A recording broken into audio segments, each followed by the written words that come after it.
Oh, you can...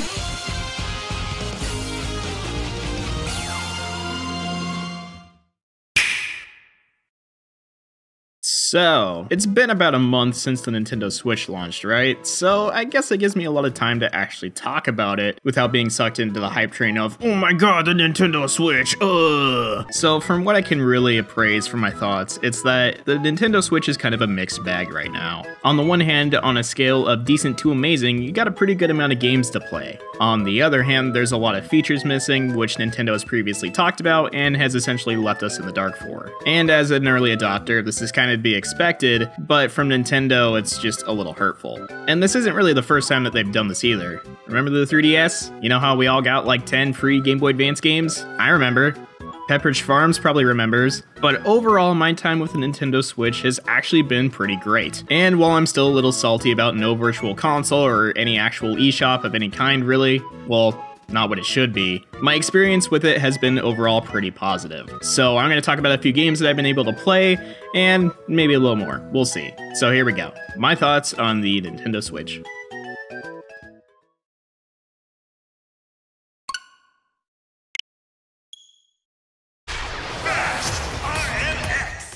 So to kickstart this thing off, let's start with Fast RMX. The indie game that's been itching your F-Zero GX feels since the launch of the Wii, because we've been waiting at least that long. It's like they basically said, hey Nintendo, guess what? People still care about F-Zero. And not only does it feel like F-Zero, and not only does it play like F-Zero, but it also switches things up.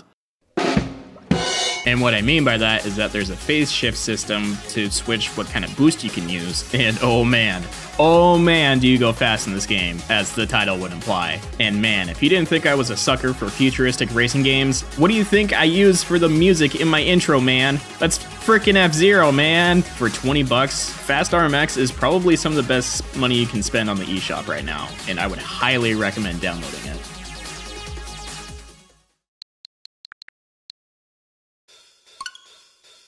The King of Fighters 98. Oh man, what can I even say about this? No, I mean like, really, I don't even... I'm a sucker for fighting games, man. I don't know what you want me to say. It's one of the best tournament fighters ever made, and hell, one of the best games in the entire series. And well, yeah, this is probably the closest thing you're gonna get to actually having virtual console games on the Switch, or at least for right now. And as a huge fighting game fan, it's really hard not to recommend this to someone who even has a slight interest in fighting games. I just wish I had a Neo Geo stick to hook up to this thing.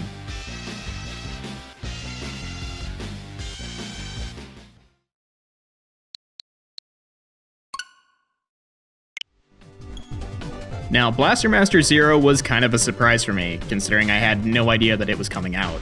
All I remember was seeing it and being like, hey, that looks like fun. And yeah, my previous knowledge of how fun the original Blaster Master was definitely helped, but holy shit, I did not think that this was going to be a full-on remake. Well, not a remake in the fullest sense, because I've already done that, but a remake in the I'm going to tweak things and make things better kind of way. And holy crap is it better. It is shot for shot, basically the same game. And trust me, that's definitely not a bad thing. With enhanced graphics, gameplay tweaks, and even checkpoints, thank God, it makes the game that much better. And it was pretty amazing to begin with.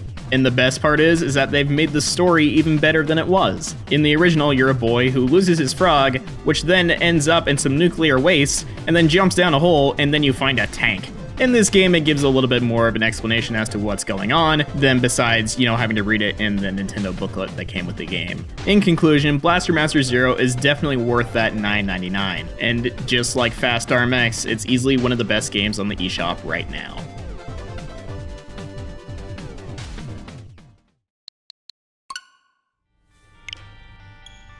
So, I'll be the first one to admit that The Binding of Isaac is a game that I'm not necessarily familiar with. That's actually a huge understatement. I am the biggest Binding of Isaac noob that you will ever meet, so I figured, hey, why not? So I picked up Afterbirth on a whim, and I definitely don't regret it. Coming from the original, it's definitely gotten a lot better, and I don't really know what else to say besides that. And I can't really say that I'm the biggest fan of roguelikes, but this one's definitely got me sucked in. And being on a portable system makes it that much better too, because, you know, I can just do a run while I'm waiting to go take a poop, or go across town, or, you know, the usual. I think it's fair to say that The Binding of Isaac has definitely come a long way, and I'd say it's definitely worth it. And it's also one of the only few games to actually have a physical release. So if you've got the extra money and want some more games for it, I'd probably look past Super Bomberman R and maybe start looking at The Binding of Isaac Afterbirth Plus.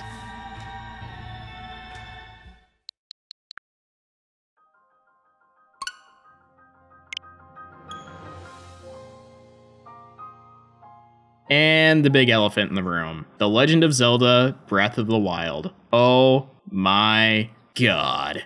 What a return to form on a huge freaking scale. The game's not perfect, but it's damn near close. A huge open world and a princess to be saved. And honestly, that's all I really need from my Zelda. Playing through the game makes it feel like Christmas every time I play it. I always run into something new each and every time, even if I only sit down for 20 minutes or so. And I'm 60 hours into this game and I still haven't beaten it yet.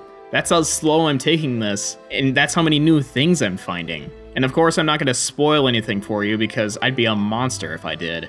But you should know better by now that this is one of the best Zelda games, hell, one of the best Nintendo games I have ever played. Even as I'm recording this now, I'm still playing through this game, tiptoeing around fighting the final boss, which shouldn't be much of a surprise, but I'm still not going to spoil it. It baffles me. I don't want to finish this game. This game is comparable to the time of when Ocarina of Time came out. In both of their times, they were both super important games to be released, and easily some of the most influential in the entire industry. Fitting the needs and wants of your audience is still a practice that's being perfected by companies everywhere. The fact that Nintendo has managed to do this twice now is unbelievable. And saying that Zelda alone is worth buying a Switch is, well, it's something you could say.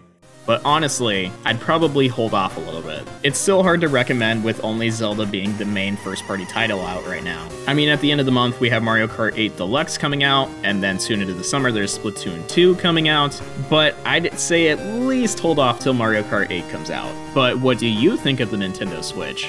Let me know down in the comments, or, you know, something. Yell at me on Facebook, Twitter, Instagram, I don't know, man, just yell at me. I've been SamBam, and I will see you guys next time. Later.